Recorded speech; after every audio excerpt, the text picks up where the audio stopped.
रूसी सदर Vladimir Putin ने कहा है कि यूक्रेन में मॉस्को के अहदाफ में कोई तब्दीली नहीं आ रही और जब तक वो अहदाफ हासिल नहीं हो जाते वहां अमन नहीं हो सकता।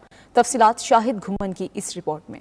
रूसी सदर व्लादिमीर पुतिन ने सालाना प्रेस कॉन्फ्रेंस की, कहा कि गजा की सूरत हाल का यूक्रेन से मुवाजना नहीं किया जा सकता। यूक्रेन में मॉस्को के अहदाफ में कोई तब्दीली नहीं आई। यूक्रेन गैर जानिबदार रहे और नेटो में शामिल ना हो। यूरोपीय यूनियन के मुमालिक बड़ी हद तक अपनी खुद मुख्तारी खो चुके हैं। रूस अमरीका के साथ ताल्लुकात इस्तवार करने के लिए तैयार है। अमरीका के साथ साथ ताल्लुकात की बहाली के लिए कोई बुनियादी शर्त नहीं है। इसे सबसे पहले रूस का एहतराम करना चाहिए। यूरोपीय यूनियन के मुमालिक बड़ी हद तक अपनी खुद मुख्तारी खो चुके हैं और ऐसे फैसले कर रहे हैं जो इन्हें नुकसान पहुंचा रहे हैं। रूसी सदर ने कहा कि रूस को मुतहर्रिक होने की नई लहर की जरूरत नहीं है। जहां आज तक 4,86,000 अफराद ने रजाकाराना तौर पर मुल्क के दिफा के लिए फौजी खिदमात इंजाम देने का मुआहदा किया। Shahid Ghumman, 92 news, Moscow.